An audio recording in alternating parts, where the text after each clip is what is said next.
Welcome to Are You Quizzing Me? I'm Vinit Nair with my co-host Aditya Kashyap. This is a quizzing trivia podcast show. Join us as we dive deep into history, science, sport, pop culture, and so much more. Let's get quizzing. Hello, and we're back. Another day, another episode.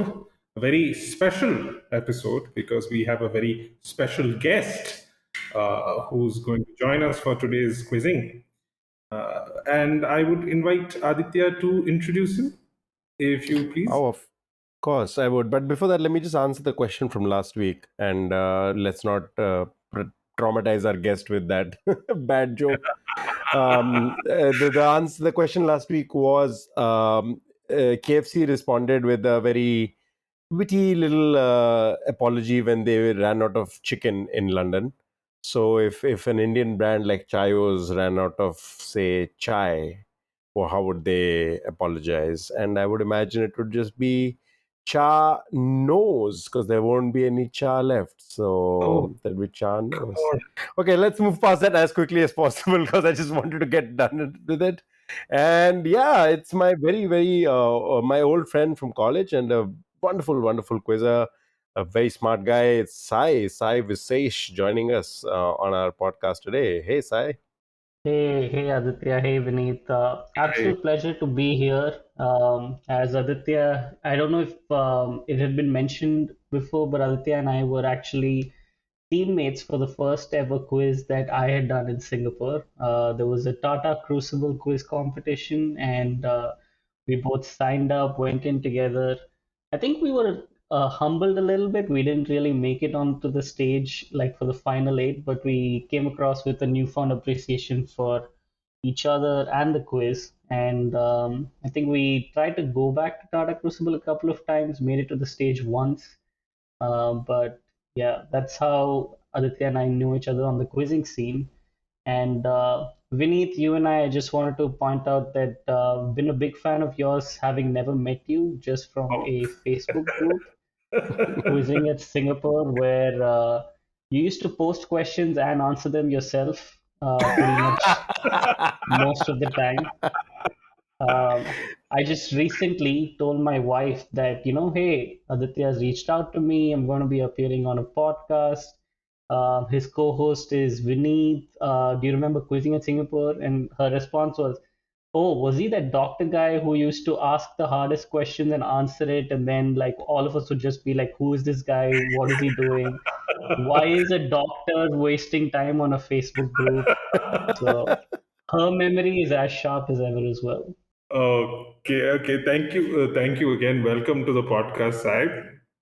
And thank you. Convey my thanks to your wife for those kind words. So I don't know if I should be flattered with that particular description, but it's great to have you. It's great to have you on the podcast. So today, as we mentioned, it's our 20th episode, and we have Sai who is going to blow our minds with a few questions, few pointed questions. And so we'll follow as usual a alternating format. Aditya will ask a question after Sai, followed by me, and we'll cycle through. Right? So, Sai, do the honors and start us off with the very first question of this very special episode. Yeah, I've been looking forward to setting some questions for the two of you ever since I found out just the kind of quizzes that I'm going to be working with. So I wanted to start by maybe greasing the wheels a little with some very short but interesting questions. This is basically based on something that I read recently that, there are some companies that have very unique stock ticker symbols. Okay. They try to get a little creative. Like for every famous, three letter stock symbol that you have, that is literally just the first three letters of a company. You have Hmm. some smart stock ticker symbols, which I thought would be fun to just go through with you guys as a way to get started. To give you an example, before I jump into my question, before basically being taken over by a private equity firm, Hmm. Steinway Musical Instruments, they used to trade at the New York Stock Exchange under the name LVB. Why were Beethoven. they trading? Ludwig van Exactly. Beethoven. Hmm. Beethoven, Exactly. yeah. So I found that to be so interesting. There's no L or V or B in their name, Yeah. but they go by LVB. So that's an example of what I wanted to start. If that's good, I'll just jump into two questions over here before we move on then. Oh, Hit us with great. it. Hit us with it. Yeah. Fantastic. So the first one that I really loved was for Genentech. So Genentech is regarded as the world's first biotech company that eventually became a subsidiary of Roche in 2009. But before that, they were the first to successfully express a human gene in bacteria, and they used this ability to produce synthetic human insulin. What was their appropriate three-letter stock ticker symbol? Mm, Oh, you said three letter because my initial instinct was to say CRISPR, but then CRISPR is also not from Genentech. no, no, no. No. Um, Three letter, and you said their achievement was insulin. They were the yeah, they were the first to successfully express a human gene in bacteria. Oh, They okay. wanted to be able to replicate the human genome with the theory that there would be incredible usages in long-term medication. And the first way they used it in an actual product was synthetic human insulin to recreate the whatever's being produced naturally by the body, making it easy for people for mass production of insulin, basically. So, I'm gonna just what say was their DNA. three-letter symbol? DNA. Exactly, DNA, which I thought was remarkable. Like you scroll through your SAP 500 or like your portfolio, and one of the stocks is DNA, and it's because a company just managed to introduce the human genome into bacteria. I thought that was pretty cool, but great crack.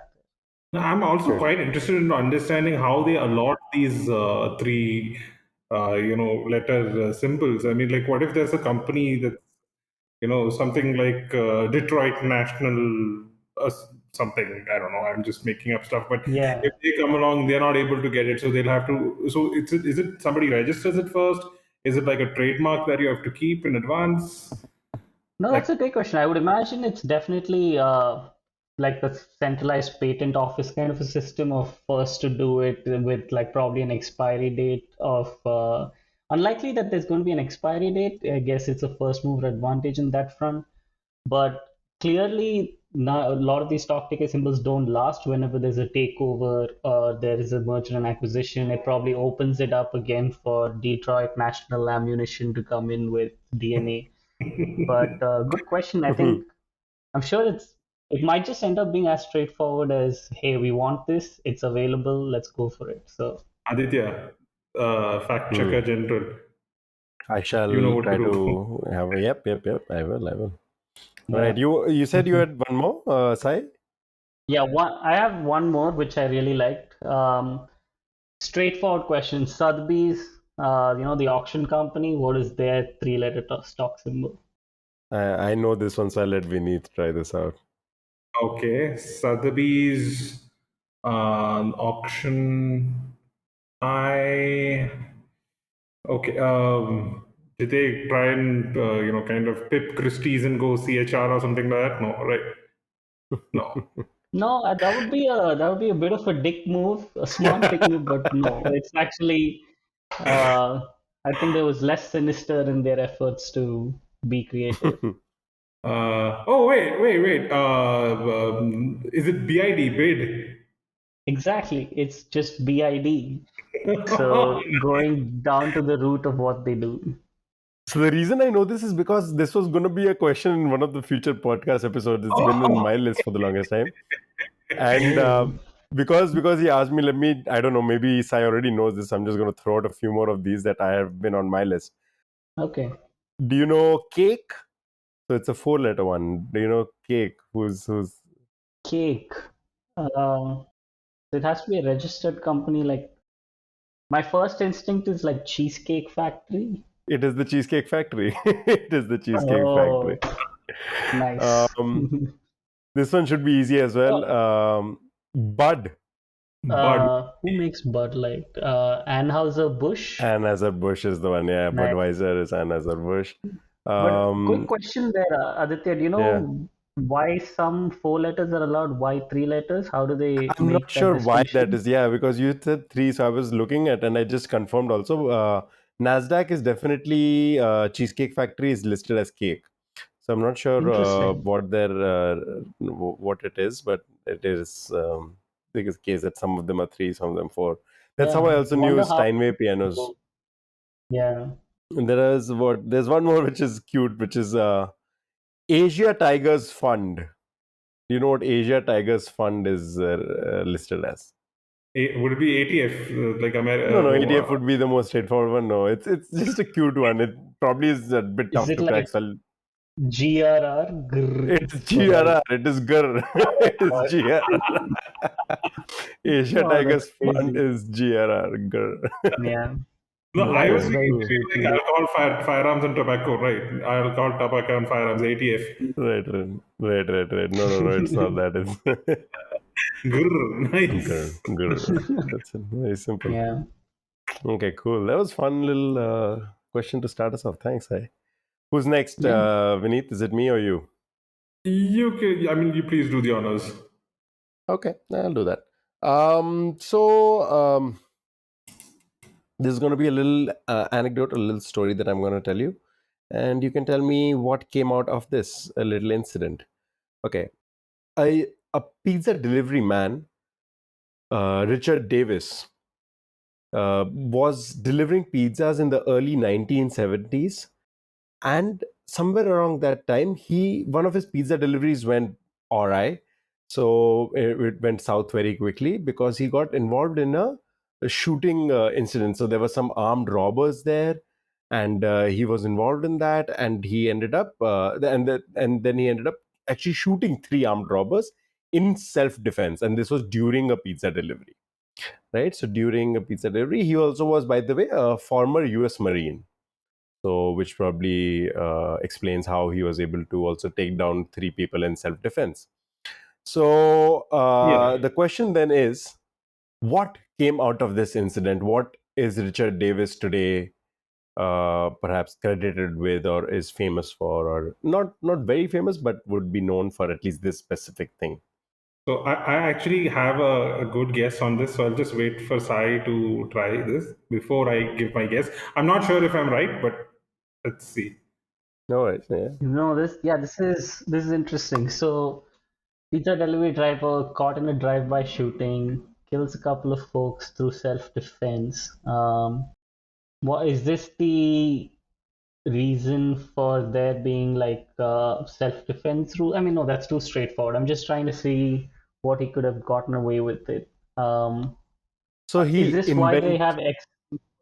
he invented something actually. So let's put it this way: he invented something. Oh, Yeah. uh, Which the he movie invent like, blew out of proportion quite a bit. oh, this was featured in the movie, this storyline. No, no, Not not this storyline. particular storyline, but his invention is there in multiple movies. Oh, If I'm right, it's No, they blow it out of proportion. I think we need to know what the answer is. Let me so is actually this give like, let me give you did he another invent clue. Kevlar So or something? well, you got it without me needing to. Okay, so the Oh, idea is he didn't invent Kevlar. Kevlar had already been invented okay.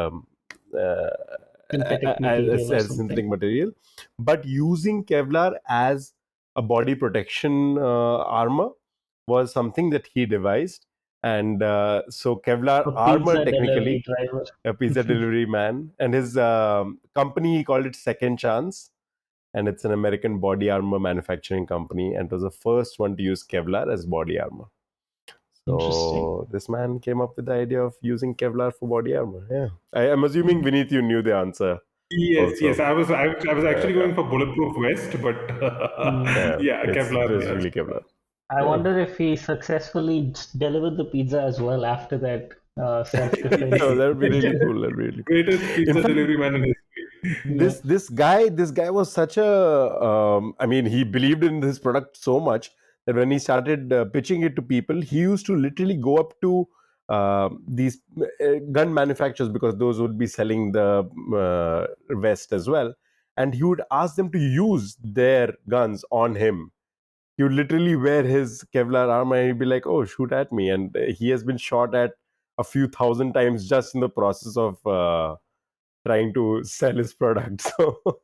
So this is Now, a that I've definitely seen in movies, so that makes sense. I yeah. think it was Kick-Ass, the movie where a guy who invents some sort of armor puts his daughter a few meters away and shoots her multiple times, No, recording it no, and actually, trying to. he's training. That's Kick-Ass 2. He's training the daughter Oh, so that to. isn't because. Okay, okay. Yeah, I You're don't think yeah. it's you're been He's right. You're mentioned, right. but training I the think daughter. it's Big Daddy and what was the girl? What was the girl's name? it's not Kick-Ass It's 2, it like is a Kick-Ass Batman 1 sort. only. It's Kick-Ass It's 1 because I it's haven't Kick-Ass seen 1. 2. But It's now you're Kick-Ass right. 1. I think Yeah, yeah. yeah, yeah. He shoots his daughter because he's training her to deal with the impact of a bullet. Yeah, but this is based off of true story. Somebody was trying to sell Kevlar. Nice. Yeah. Nice. Okay, Okay, Beneath your so question. my turn. Yeah, my turn. Okay. Okay. So this is a question slightly cryptic. I will not be able to give too many clues for this, but I think you should be able to work it out, right? Shobha was the first model for this brand in black and white. Okay, Shobha was the first model for this brand in black and white. Her sister Smita became the first when the ad was printed in color. Shobha later went on to become Miss Kolkata in 1977. Smita was a Miss India runner up. They have a brother who, though he has never modeled for this brand, has been seen in their marketing many times. My question is tell me who the brother is. My first instinct right at the start was, is this the Silk Smita, the one who's famous for No, no, no, Indian adult actress? So I was wondering if no. it's like modeling some silk thing, but clearly not. No, Silk Smita would be Um, the 80s. I would advise you to go a couple of decades prior. Earlier, okay. Actually, late 80s, early 90s would be Silk Smita. This would be earlier than that. I So haven't okay, told you the last name on purpose, obviously. let me actually try to get at it with another clue or request another clue. This is an Indian brand, I'm assuming, anyways, Yes, that they were at. yes. What category of products is this? Clothing? I cannot tell you that.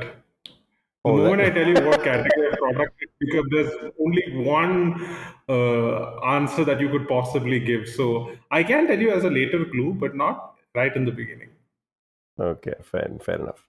Um, So it's safe I'm to assume that this is a Bengali family, as like unless non-natives I are would allowed to. remind you of the old adage that when you assume, you make an ass out of you and me. So don't assume Fair. anything. Now, I was just wondering if someone can become Miss West Bengal or Miss Kolkata. Calcutta. I guess you can Miss be Cal- a resident. That's fair. That's fair. So we That's can. and let me also say that this happened. I can give you an additional clue that this happened when the family were in Mumbai Okay. or Bombay at the time. sorry, what are the names? Shweta, was it? Smita and Shobha. Smita. Shobha Smita. Shobha was the one in black and white, and Hmm. Smita was the first one in color. Smita and Shobha. Um, okay, I'm trying to think of an iconic image like the Parle G girl, Hmm. uh, and I'm trying to think of something that iconic. It is not the Parle G girl, right? By any chance? It's not the Parleji girl, no. Okay. Sorry, maybe I'm forgetting, but did you say something to do with the sari at some point, or am I just imagining this? I didn't say anything about a sari. So I'm imagining that I'm just thinking of this as an adult lady in a sari No, as a the reason I mascot. like this question so much is when I've asked it, people have always made the same assumptions that you guys do because I phrased it Okay, so specifically that. then let me clarify. Then were they adults when they were modeling, or were they children, No, or were they no. kids? Or sorry, which They were one not was it? adults. Let's put it that way. They were not adults. Okay. Uh, oh, So is it kids, the Amul kids, I'm butter? thinking The Amul butter. Yeah, could be Yeah, in Amul terms of. butter. Okay, so then if it is Amul, say it is Amul, who's their brother? I didn't ask you which brand. I asked you who the Right, brother fair is. enough.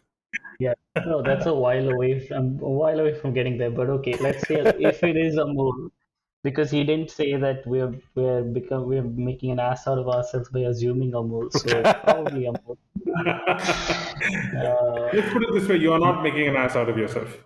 yeah, but how does that lead us to a brother? It doesn't Amul Butter's particularly. You have to know this. It's a very you know. is he the guy who writes, because Amul Butter has those very iconic billboards No, which are making no, fun as of I say, he has the. appeared in their marketing many times. But not Okay. like as a lead model or anything. Interesting. Not as a model, but as you mentioned, now Amul's main marketing right now is not the girls; it's their clever billboards and the Hmm. clever So kind so of then things. I'm but when you say appeared, it's not like his writing has appeared or his sketching has appeared because it's cartoon, He so it's himself none of has that. appeared. He He has appeared in himself it. has appeared. He's been the Uh, subject of many of Amul's.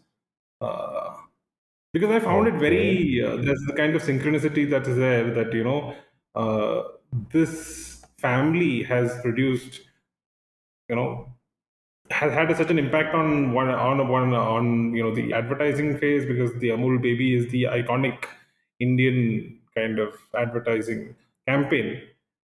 And then you have him, you wouldn't even associate it with him completely. Okay, let me give you an example. I'll Oh, give you one little clue if you want it before Aditya wants to try.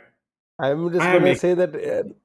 Let me try to just try to get closer. I would imagine that because Amul makes fun of current events, is it somebody in the political sphere that we Yes, you should would you be would be thinking of? right. Ah, Mumbai. Okay, let me just clarify again. Uh, I said that they were in Mumbai, but they're not from Mumbai. oh man, that is so vast. I have no idea. Okay, I'll give you an additional clue. Think Kerala. Kerala. Oh man, I don't know enough about Kerala politics. You wouldn't need to. Okay. You know this man, but you probably don't know him from Kerala politics. You know him from Indian politics. Uh, And for oh my his god, this I'm gonna. expressive command Um, over a particular language. yeah, I was just gonna say, is it our Congress leader? Ay, ay, ay. Oh, I hate it when I blank out in these moments. Um, the very Eloquent, the very articulate. eloquent, loquacious. What is his name? Oh God, Shashi Tharoor? Is Shashi Yes, it Tharoor Tharoor? is is what I'm it Shashi is. only Tharoor. thinking. Shashi Oh, it Tharoor is is what it Shashi Tharoor. It is Shashi Tharoor. What? What is it? What was he? Is he from Kerala? I didn't know that. Yeah, he's from Kerala. He's a Keralite. is. Oh, Oh, okay. wouldn't have Yeah. associated the last. Is the last name Tharoor generally a Malayali name? No, it is. It is. It is. So, Interesting. way back in 1961, Amul's advertising agency was looking for a baby to front their milk powder in a first of its kind campaign. They went through hundreds of pictures of babies, 712 pictures to be exact, until ASP's creative head, Sylvester Dacuna, the legendary person, he asked Shashi Tharoor's father, "You have a baby, don't you? Mind if you show me a picture?" His father did, and the rest is history. His sister Shobha became the first ever Amul baby. History repeated itself a year later when Amul and ASP decided they needed a color picture for their next ad campaign, by which time Shobha was too old for pros to pose for one. But her sister Smita had been born, and this time, after a more faster search, they were able to cast her as the first ever color Amul baby. So Kala Amul Nice. Baby is the same image that is still there today, right? I'm assuming. Yes, yeah, Okay, as yeah, interesting. that's and Shashi Tharoor has a Oh. connection to Amul, and he's appeared many times on their billboards because of his language. I would have never guessed. No, this That's I came to know fascinating. this from an interview he gave. He Hmm. gave an interview in which he related the story, and I was shocked. What, the Amul baby is from his family, and not just one, two of them. Nice. Yeah, that's crazy. Fun, fun. All right. I think Uh, it's Sai's turn now. Sai, Sai your Stan, question. Sai Stan. Yeah, I was wondering where to go.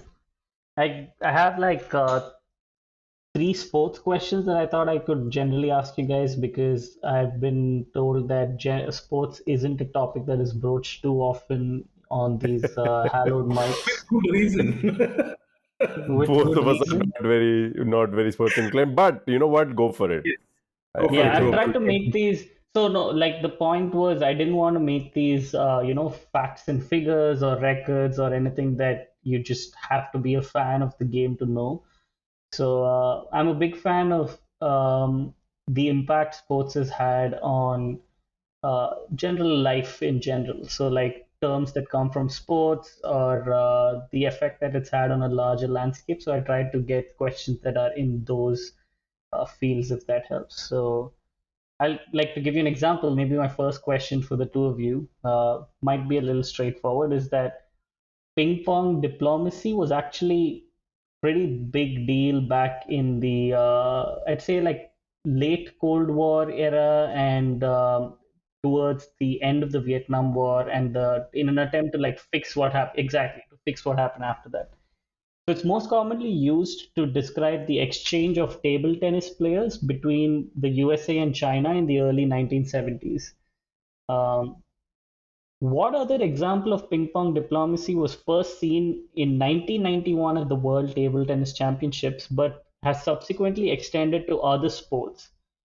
And you will often see it sometimes in Winter Olympics and Asian Games that you'd be surprised at this entity existing. So, how has ping pong diplomacy uh, had an effect in sports competitions today in an attempt to bridge the gap, like how it used to for Asia, USA and China before? And you said you will see this a lot more in Winter Olympics.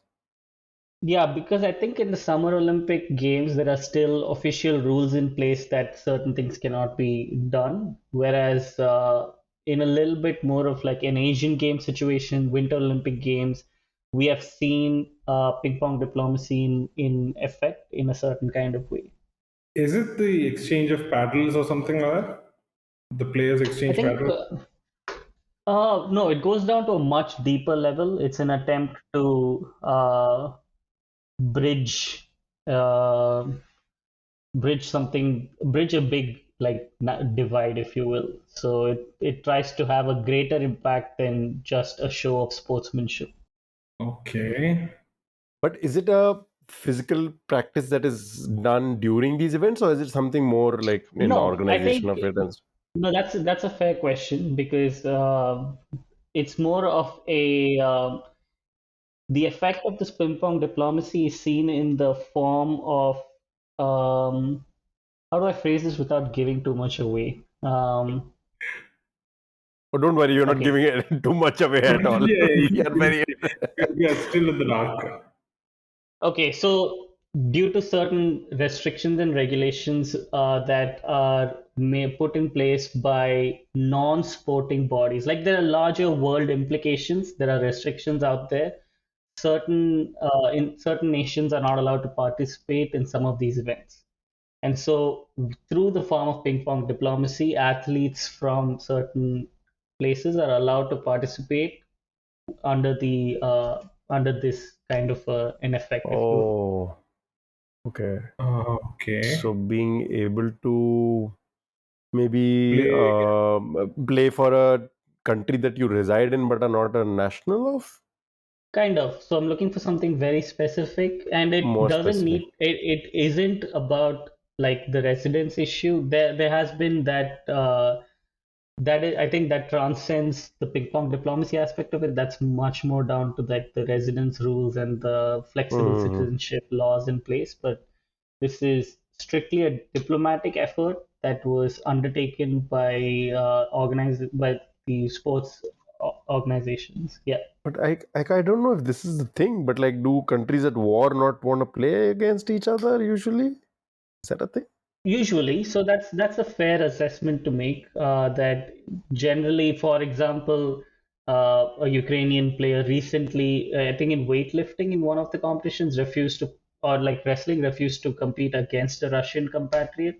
So that has seen effect at occasional instances, but not you're not too far away from figuring out what is the reason for the need for this ping pong diplomacy. But I'm hoping to get to something specific I'm for you. assuming it is something Is very it specific, but is it okay? Let me just put it this way: can all countries do this, or is it restricted to certain types of countries?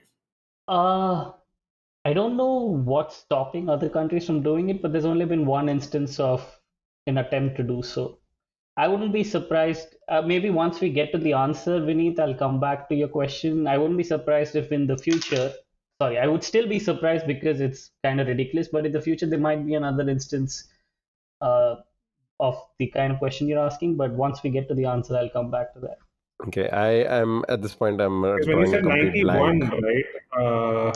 They started in 91, 91, most recently seen in 2018. okay. 2018. No, because when you said 91, I was thinking about East and West Germany or something. That's why I was asking whether it's possible for two, like, is it like a country divided or a portion, something You're like not that? wrong. You're not wrong. There has been a similar instance before the fall of the German wall as well. So that's actually a very good train of thought. But nowhere close to the answer. Nowhere close. Okay. Yeah, Okay, then I'll yeah, just get to it. But yeah. essentially, sorry, go. Essentially, there have been multiple international sporting events such as Asian Games and Winter Olympics where a unified Korea team has been represented instead of having Oh, independent North and South Korea teams. This is a diplomatic effort to allow North Korean athletes to participate in the events in competition that the country has been maybe like either barred from traveling to or has various other restrictions in place. And Vinit's question was relevant because there have been unified German teams represented at regional soccer tournaments, not the major ones like the Euros or the World Cups. But back when East Germany was probably much further behind in infrastructure development, etc., and West Germany was a dominant force, you have had unified German teams represented. And hopefully, one day in the future, we will see a unified Israel Palestine team. But I mean, that's oh, hoping for too much. But yeah. that's what I meant that maybe it could happen in the future. But yeah, unified Korea um, is an example of ping pong diplomacy. Uh, they started off with the table tennis teams and extended going forward that, hey, we get that your athletes aren't allowed. Why don't we come under one common flag? It's not allowed in Nice. the Cool. Summer Olympics, unfortunately. That Very is cool. Very nice. cool. Hmm. If it's okay, I'll then, since this was a bit of a little too obscure of a sports question, I'll get to a little bit more of something more fun and Uh-huh. etymological, which all Which quizzes love allows, whenever there's an yeah. etymology involved. Um, this sporting term, it originates from horse racing in the UK. There Okay. used to be in like in the 18th century there used to be like favorites that were so far ahead of the rest of the field that people avoided entering their horses against an overwhelming favorite. So Okay. under jockey club rules, the participating horse had to do something to claim victory. It was done by the 18th century champion Eclipse on 9 occasions, and in 1828, the Derby winner Cadland did this in the most prominent horse race of the time. Apart from horse racing, this happened once in the Olympics as well. In the 1908 Olympics, the 400 meters World Championship final used these rules to declare the winner.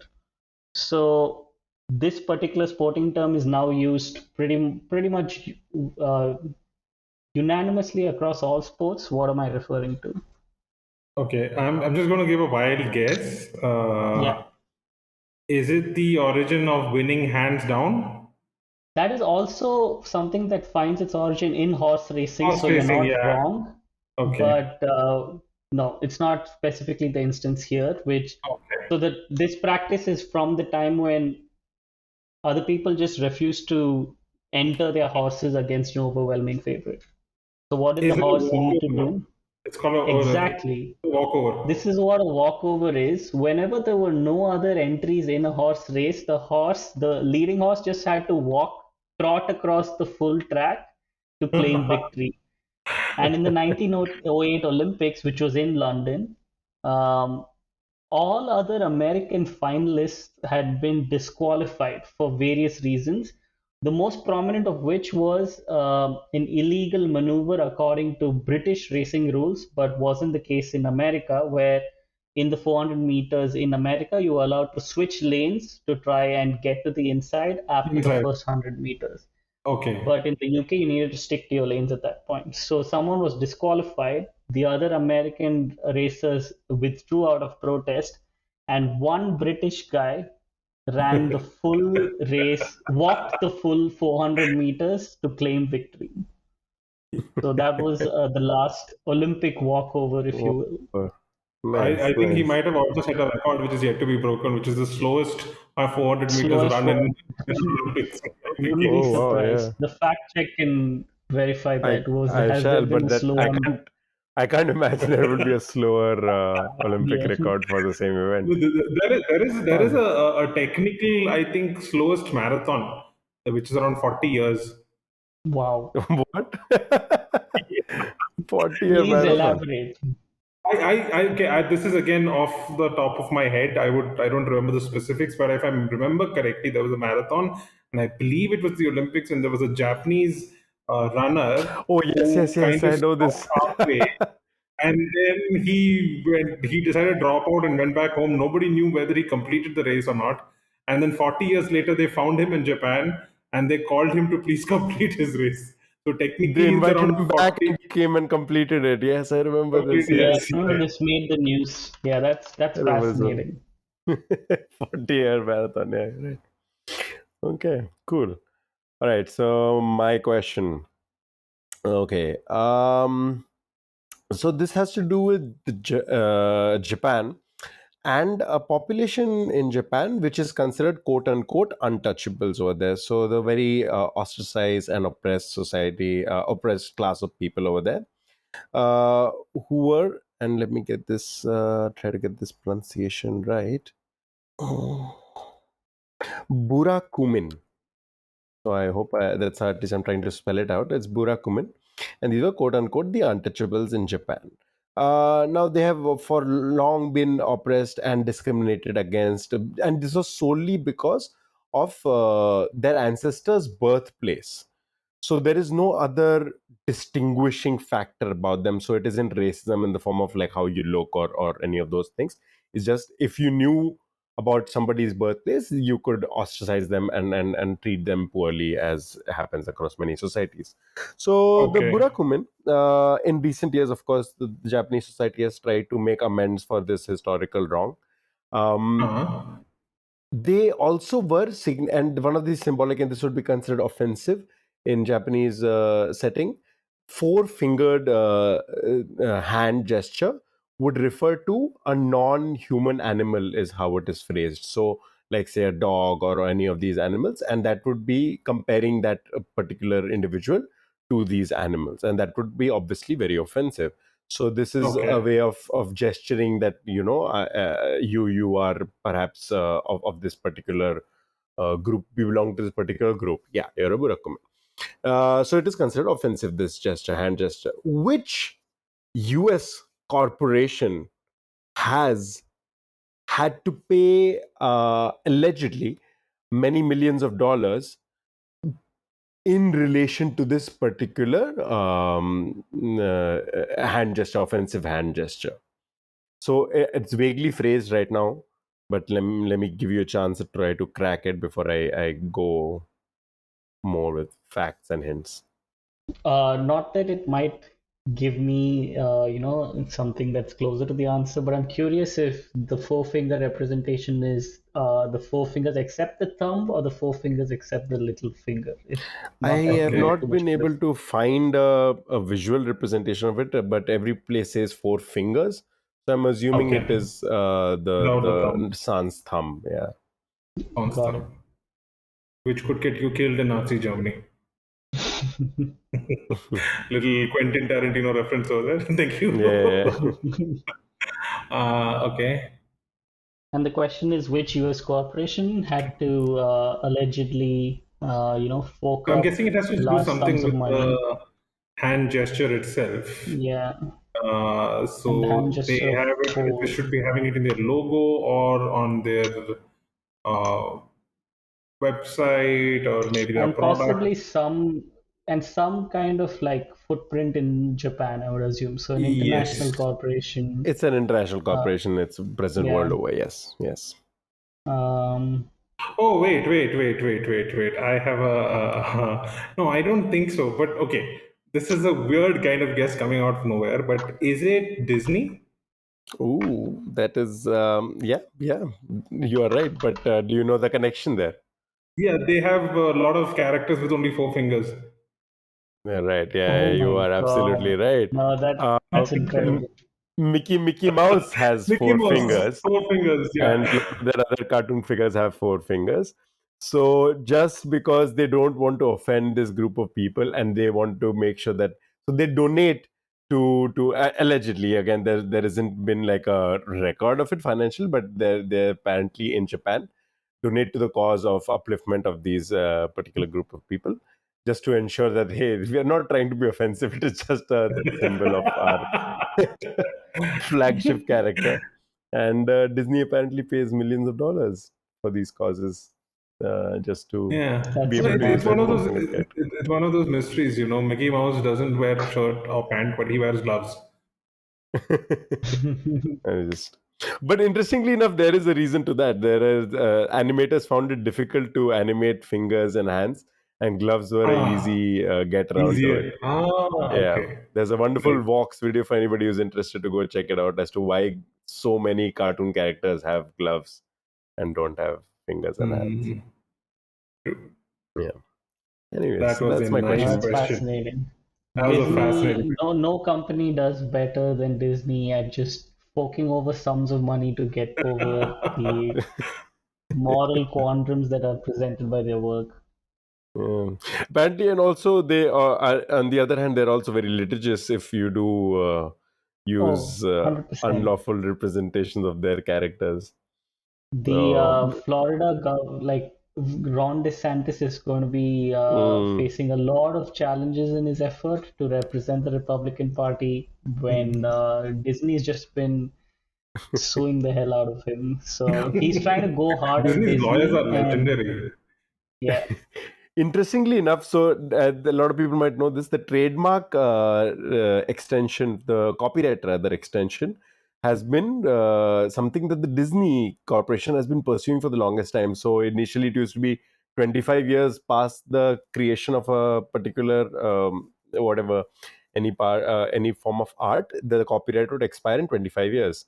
But then it kept extending, and now it is some ridiculous amount, like the lifetime of the creator plus some like 90 years or something like that. Yeah, 100 years or something, I Uh, think. Yeah. some very insane number like that. Because I I'll remember check the Agatha number. Christie's, I think the first couple of Agatha Christie novels are now in the public domain. Ooh, nice, interesting. Yeah, so interestingly enough, the black and white representation of Mickey Mouse, the one from Steamboat Steamboat Willie. Willie, is gonna not be under copyright control very soon. If I'm not wrong, like early next year. no, we actually had a class about this in business school where when Okay. talking about copyright laws, they were specifically talking about the extension of copyright term limits Hmm. for animated material that Disney has successfully done each time they are a year or two away from Yeah, yeah. Steamboat Willie's black and white version of Mickey Mouse from going into public domain. It was initially, I believe, 35 years, extended the 34th year to Hmm. 55, extended the 55th, 54th to like 90. I wouldn't be surprised if it extends further Oh yeah, yeah, for as sure. soon as this. They're trying very hard to extend it, but it is very soon coming up for. So again, Yeah. they probably have to go back to the courts or whatever the legal way of Yeah. getting around this is too. But it's Mhm. Yeah. anyways. That is some side Yeah. trivia. Vineet, your question. Cracker of a question. Okay, I have a question which may get me cancelled in India, but I'm just going to ask it anyway. Okay, so this term, it's a two-word term.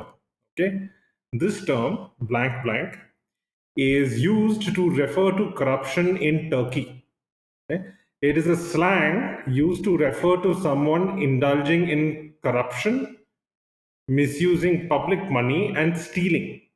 It originally originates from an expression indirmek. Sorry, indirmek. Okay, indirmek, which means lowering or reducing. And the usage of this term surged after it was used in Turkish songs and movies. What two-word term am I talking about, which might offend a lot of Indians? They're talking about a two-word term Yeah. It's from slang in the Turkey for corruption nowadays. and from the English word like endemic, It's a endemic, Turkish, or it's a Turkish word. it's a Turkish word. Turkish word itself. Turkish Okay, word is indirmek. Indirmek. But the okay. but the two-word phrase is English, right? The two-word phrase is, yeah, it's English. You could say it's English. Okay. Uh, And this two-word phrase could get you cancelled in India. My first instinct when like if you hadn't said the cancel in India, I don't know if I got, but it was like endemic sounds like Indira Gandhi you're bang related, on. but I'm It is not Indira sure Gandhi. how. It's Indira Gandhi. Wait, the two-word term is Indira Gandhi. Okay, let me explain. So That's if so. you Can you please share Turkish songs where Indira Gandhi appears? If I nothing love else, I it. This want to is be so able good. to hear okay, that. okay. Let me just clarify on this before people kind of take cudgels against me. So if you go to certain Turkish learning portals and all, they translate Indire Gandhi, like INDIREGANDI, as the act of misusing public money, stealing from someone else's pocket, or trying to get something for nothing. Didar Akar, a professor of linguistics at Boğaziçi University in Istanbul, agreed.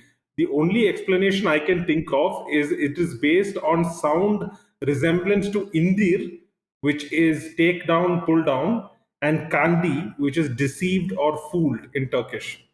The origins of the term are, however, not very clear. Some say it gained popularity thanks to a comedy show called Ekmek Teknisi as early as 2001, and some say it gained popularity to 2008 comedy Recep Indevnik, where a dialogue, "Don't try to Indira Gandhi me, you jackal," made the term Wow. really famous. The phrase has since then caught on, being used even in cases such as pencils being stolen in school. Oh Yeah, wow. no. I like just after you said it, so I Googled it and there's a Vice article with the subheadline being, yeah, whenever cheat codes are used in GTA 5, the chat goes off saying, don't Indira Gandhi. Oh my God, that's ridiculous. Oh no. Oh God. Oh wow.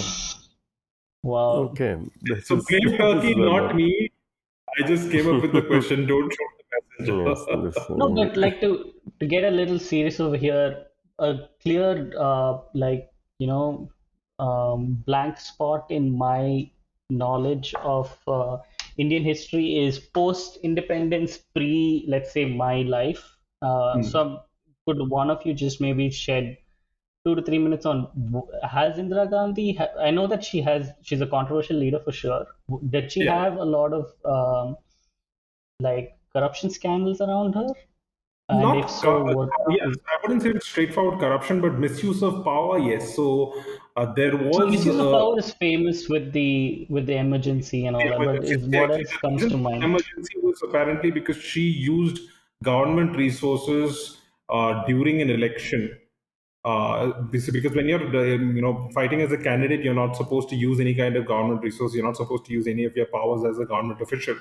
But apparently she did, and somebody filed a case against her, and the courts basically said that you are disqualified from being a candidate. You cannot be prime minister, and which is when the entire emergency was declared, and then the whole I thing. actually didn't know that. That's interesting context. Yeah, so she, I Mm. mean, she's a complex personality. I mean, like the kind of, it depends on whose viewpoint you're looking at. If you look at, books and other articles written by people who are more, who have a lean towards the Congress party itself, she comes off as a very strong leader, somebody who's very, decisive, and somebody who's there. And if you look at papers released, from the Mitrokin archives and WikiLeaks and whatnot, she comes off very differently when being talked about by the US and the Russian intelligence forces.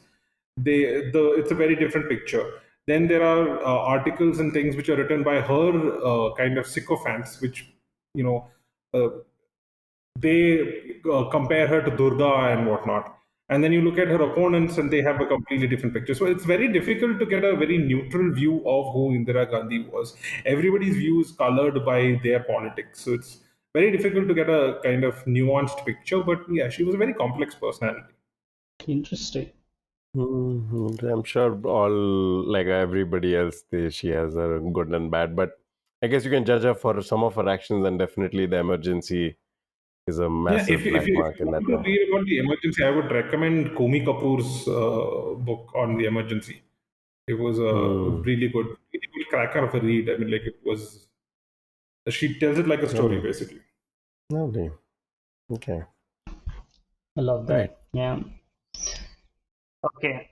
So I'm going to transition, and I wanted to have like something that transitions from my sports questions to what eventually I wanted to get into was films. So I'm Uh-huh. going to try and bridge that gap with one of my favorite newspaper headlines of all time. Okay. So in February 2000, uh, Uh-huh.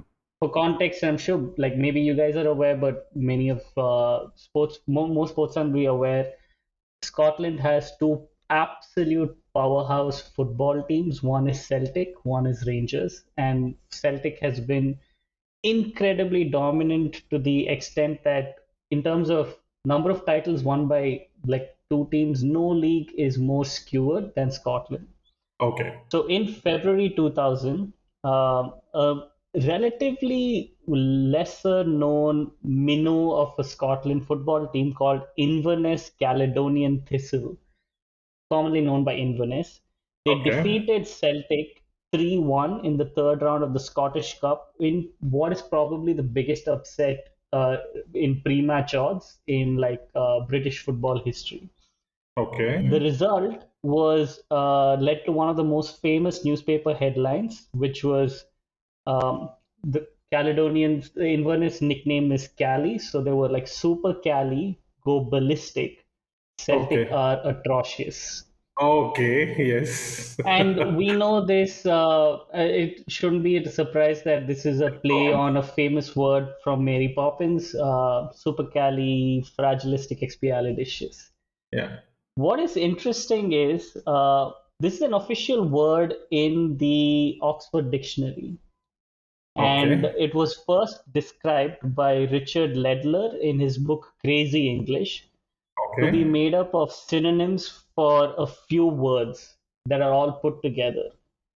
So I'd love for Okay. you guys to break it down into what are the one, two, three, four, five, six, the six English words that are put together to come up with the famous Mary Poppins expression, supercalifragilisticexpialidocious. Okay. If I remember my Mary Poppins right, it's just a big word for something that's, superb, excellent. Yeah, it's a Right. word that implies all is grand, great, glorious, splendid, superb, wonderful. That's Yeah. I agree. But it's a compound word put together specifically for which few words? Okay. Oh, okay. It's so funny because So I've always wondered this and I never bothered checking it, and now I'm super califragil. expertise. Super is superb. Super, obviously. Uh, Cali. Cali. Hmm. Uh, Excalibur, California. no, no, no. I'm trying to think what can we Cali. Um, let's move on. Like what is it? Fragilist. Uh, and Okay. No, I feel like the way this question is phrased is a little boring Okay. because I think what is more important. Hmm, how do I no, you know make what? this a little? I've just googled the word in front of me just so I can see it. Now I'm gonna try to Okay, Okay. break it down. Okay. okay, sure. Expedilidocious. He says there are six. Fragile. Let's just break it down to the six first of all. He says there are Oh, six. there are Yeah, few. So there'll be like super, cali, exactly. fragile, expo, Mhm. and docious, whatever. Right. So that'll be that's five, right? No. That's five. Exactly. Yeah, that's five only. Supercalifragilisticexpialidocious. Oh, sure, we'll go with five. You're right. Five. Okay. Okay, So five. Okay. super Cali is calibrate. No. Cali. No. I'm assuming fragilistic is fragile. Exactly. No. So fragile, you can Okay. take it. I'll for the specific phrase that eventually is made up of this. I'll say fragile is delicate is the word they're looking for. Or Okay. Oh, okay. superb is right, but specifically super's origin is I think Greek, if I'm not wrong, for above, Above. Okay. which Okay. eventually became great. So you're right about super, and you're right about fragile. Okay. What about the others? And Oh. Cali, because Cali is the only word left in between. So And wait, Cali, the so when you say these words are they independently, like Cali is short for example, California or something like that, or is Cali no, a no, word that Cali means? is a prefix. Yeah, the word, the state California, its Hmm. name is based on like a portmanteau of two words, Cali being one of them. And Cali is often used as a prefix as well. So Okay. what exactly would Cali mean? And I think that also is interesting in why California is named that way as well. Oh, okay, Okay. interesting. Uh, Hmm. Hmm. okay, I'm skipping Cali for now. So expiali, right? That's what the name. Okay, is it like Expialidocious. expedite, explode? How to Oh. come to that word? Something like that. No, Expedite. I don't think it'll be expedite. It'll be something else. explode. Uh, Explore. No. It's Expiali. expiali, right? Expiali. Yeah, that's probably the hardest one. Expiali is like strictly Latin origin, so it's either Okay. you know I or you was don't. afraid you're going to say Yeah, Hindi or Yeah, something. expiali is basically to atone, which I guess no one Oh, would have ever got that, but yeah, Okay. to atone. then the last word, docious would be docile, like submissive, docile kind of thing. I Docious. think docile comes from the same root, but Okay. docious is a little bit more positive than docile. Docile has a Okay. little bit of a negative connotation, if you will. But Okay, so, docile comes from the same root word, you're right. so then I'll say somebody who's agreeable, like something like that. Agreeable is much more in line, and it's actually educable. Someone who's willing and eager to To be learn educated. and listen. So it's Ah, educable. okay. That's where it comes from. And supercalifragilisticexpialidocious essentially apparently means atoning for being educable through delicate beauty. And that's that's Beauty. how So, oh, Cali is beauty then. Kali is beauty. Kali is a Okay, Ah, okay. Greek word for beautiful, and it's a disagreed upon origin of the name for California, but California. one proposed theory is it's from that. Nice. Nice. Nice. So, That's what's the cool. phrase again? What's the phrase again? Apologizing for No, it's being atoning for being educated for. educable through delicate beauty. So it's basically a really beautiful woman kind of saying, "Sorry, I'm smart." Trying for being That's a nice way to educated. put it. Yeah. Interesting, Yeah, so interesting. it was actually first written well before the Mary Poppins movie, obviously. It had I think the Okay. first recorded one is in 1930, um, Okay. where it's like a musings by Helen Herman and Mhm.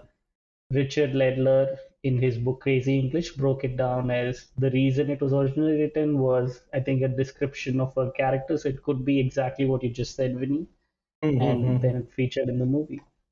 Nice. Nice, Nice. nice, nice. But that headline is still remarkable. Super Cali go ballistic, Celtic are Yeah. atrocious. Yeah. Yes. Yes. That is. Ooh, can I Um, please share one of my absolute favorite? Sorry, Sai, did you want to complete it? no, go ahead, go No. ahead, go No. No. ahead. Go ahead. Go ahead. Go ahead. No formality. So this was a news article from on New York Times in 2021. Okay, Okay. and the summary is moray eels can hunt on land, and footage from a recent study highlights how they accomplish this feat with a sneaky second set of jaws. Okay, and basically the idea is that they use their jaws to sort of they move on land. Like the jaws also act as some sort of a way for them to move forward. Okay. Okay. So this was the Okay. story in New York Times. And the headline that they used for this particular story was, "When an eel climbs a ramp to eat squid from a clamp, that's amore." And I think Oh, that is just beautiful. Beautiful. it's a Oh, that is, yeah. Give the man who wrote that lovely headline line. a raise. I It hope was, and claps are being recorded in a podcast, but I just couldn't help. Yeah, it was so good.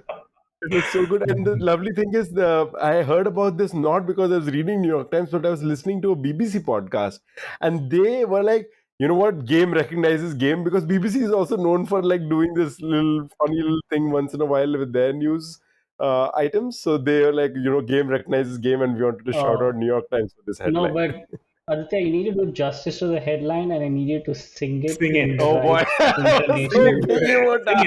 it. Okay, let's try this again. When an eel climbs a ramp to eat squid from a clam, that's amore. Exactly. Beautiful, beautiful. So Oh, it's a good. lovely, lovely. And I've always wanted to ask, I don't know if you can ever ask this as a trivia question, but it's just a lovely piece of headline that I wanted to share. So, Let yeah. me just request us, saying, those listening to the podcast right now, please send us messages if you want Aditya to ask musical questions where instead of he plays music, he sings it. Oh no. Why are we traumatizing our listeners? But yes, that is just an addendum to Sai's very nice question. I really like that question. Yeah, really, Fun really. question. I think the question was worth it just to hear you sing that Sing, yes. headline. Struggle to sing, yes, but yes, I did. Okay. I think that's all the time we have for today's episode. But fear not, fret not. Sai and Aditya and myself will be back for another episode. Yes, it's a 2 for 1 offer. And for episode 21, we'll have more of Sai's questions. But before we end up and wind up this episode, we have the small but onerous task of asking Aditya, what is your question for the next week? What knife are you going to slip between our ribs right now? I'm gonna ask a question. Yes, I believe that is my job. I will ask you. Sai asked us a lovely question about the origins of the word walkover. So let me ask you something in relation to that. Which sporting event has can never have a walkover? Which sporting event by default can never have a walkover? And this, except for one instance, and I'll give you the caveat to that, the exception to that. So let us come back for our next episode to hear the answer to that. So our listeners will now wait with bated breath for the answer. And so that's all the time we have for today. Thank you, everyone, for listening in. Thank you to Sai for joining us for this very special episode. We hope you all enjoyed the show, that you learned something new. If you like what you heard, please subscribe to our podcast. Leave us a review on your favorite podcast platform, wherever you're listening right now. It'll help us reach out a wider audience, allows more people to discover and enjoy the show. We'd love to hear from you. Feedback, suggestions, questions that you may want us to include in the show, even sponsorships, if you're interested. You can reach us out on Instagram at Are You Quizzing Me? We appreciate your support. Look forward to sharing more episodes within the future. Stay tuned. Don't leave just yet, because after the musical sting, Aditya will be back with the fact check for this episode. So until next week and until the next episode with Sai, that's me signing off. All right. See you guys. Bye bye. It was a pleasure being on. See you soon.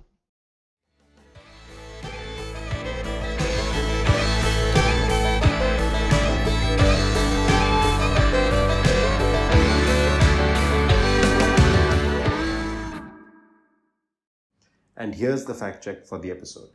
Companies trading on the NYSE typically have 3 or fewer letters representing their stock symbols. Nasdaq firms generally have 4 or 5 letter symbols. When a company issues securities to the public marketplace, it selects an available symbol for its shares, often related to the company name. In Kick-Ass, the character Big Daddy is training his daughter, hit girl when he shoots at her while she is wearing body armor. Shobha and Smita Tharoor were, as babies, the face of Amul baby powder. Since then, there have been other faces used to advertise the same. Shashi Tharoor has appeared in the cartoon-styled ads of Amul Butter, which features the iconic Amul girl, an animated mascot, who isn't based on any specific person. Ukrainian government has stated that their athletes will not be allowed to take part in qualifying events for the 2024 Paris Olympics if they have to compete against Russians. Recently, Ukraine also withdrew its team from the World Judo Championships in Qatar due to the presence of Russian athletes.